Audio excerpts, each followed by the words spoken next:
Ask any gym instructor and you'll come to know that whenever a person joins the gym, whether he's taking supplements or he's not taking supplements, his hair begins to thin. And this is a common finding in people who start heavy training. Though he builds a lot of lean muscle mass, he starts to notice hair loss. Unfortunately, going to the gym and doing a lot of heavy weight training, resistance and endurance training are big time testosterone boosters. It is also well known that people who do heavy training are also usually given to take protein shakes and protein bars immediately after the heavy workout. So the two reasons why people lose hair when they join the gym are firstly because of increased workouts. These are testosterone boosters and cause hair loss. On the second hand, taking protein supplements which contain whey protein, and this in addition worsens the hair loss. So if you wish to keep the muscles you want and at the same time not lose the hair that you love, stay on.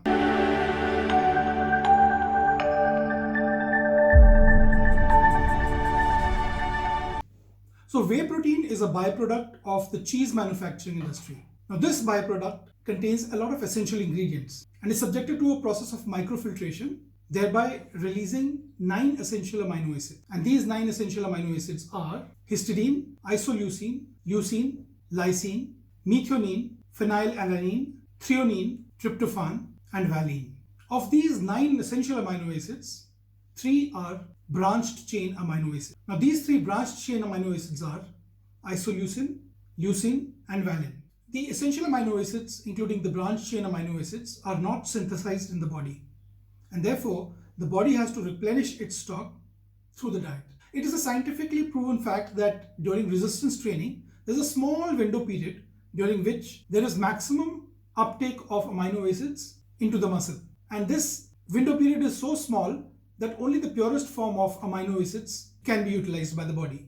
Yes, natural proteins can be utilized, dietary proteins can be utilized. The amount of amino acids that can go into the muscles, the end organ, is much less if we take dietary protein. Therefore, proteins only in their purest form as essential amino acids can take benefit of this opportunity and cause greater amount of muscle building. Natural proteins, they have the limitations. You can't carry eggs along with you to the gym. Of course, some of you who have gyms at home can do that, but the time taken by the body to digest natural proteins is longer. Therefore, the benefit of muscle mass building is lesser. So they are not as effective as essential amino acids in building muscle mass. A 2010 study in the Journal of Strength Conditioning and Research, it was published that the branched chain amino acids are the main culprits. Another study blames 2 amino acids present in whey protein, that is D-aspartic acid and carnitine, for thinning of the hair.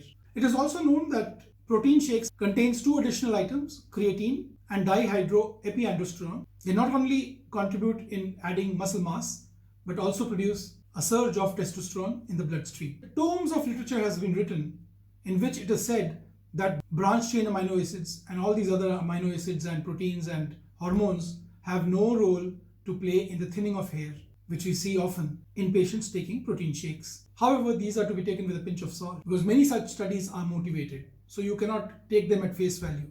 For what meets the eye is not the truth. What is suppressed, and it is alarming that this is not increasingly brought out in papers. In the dairy industry, ruthlessly, injections of various hormones like prolactin, growth hormone, and glucocorticosteroids are routinely injected to enhance milk yield of cows. So to my mind, besides branched chain amino acids, these hormones are equally to blame for a finding of increased thinning in patients taking protein supplements. Now here you have to note that people who thin after taking protein supplements and people who thin because of high testosterone levels, which are a consequence of increased muscle mass and increased weight training, happens only in those who are predisposed to androgenetic alopecia. It doesn't happen in other people who are normal, who do not carry the gene. Dr. Larry Shapiro studied the effect of whey protein isolate on a select group of patients who were genetically prone, who were suffering from androgenetic alopecia. And the effect over a period of 4 weeks of whey protein isolate on their hair was studied. It was found that as much as 95% of the patients who were taking whey protein isolate and who had androgenetic baldness complained of moderate or significant hair loss problems. And these problems included hair loss, hair thinning, breakage of hair, loss of hair bounce, dullness of hair, and slow growth Up to 30% of this number reported significant damage to the hair. It is important for us to incorporate natural proteins in our diet for bodybuilding, and rather than relying on these artificial supplements which contain a whole lot of products, as we discussed, hormones and whatnot.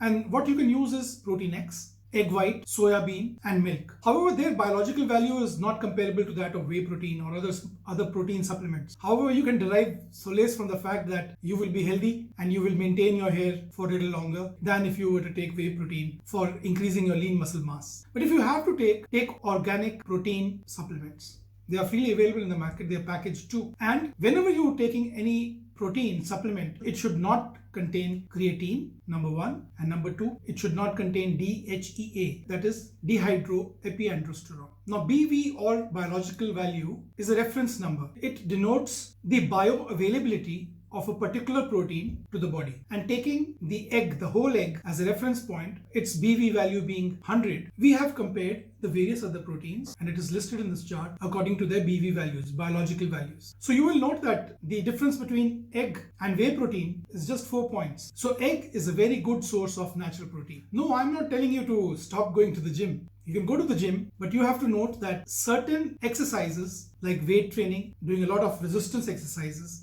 increases your testosterone to great levels. But cardio exercises decrease the level of DHT in your body. So it is better to have a balance between weight training and cardio exercises. Also, to incorporate in your exercise program an aerobic exercise like jogging, which decreases DHT levels. So to conclude, I would only add that according to my experience, people who take protein supplements of whatever nature, they have thinning. So it is just a compromise on how much premium you attach to your muscles. It has to be a balance between your muscles on the one hand and your hair on the other. As long as the care after hair transplant is concerned, I will request that please do not take any artificial supplement.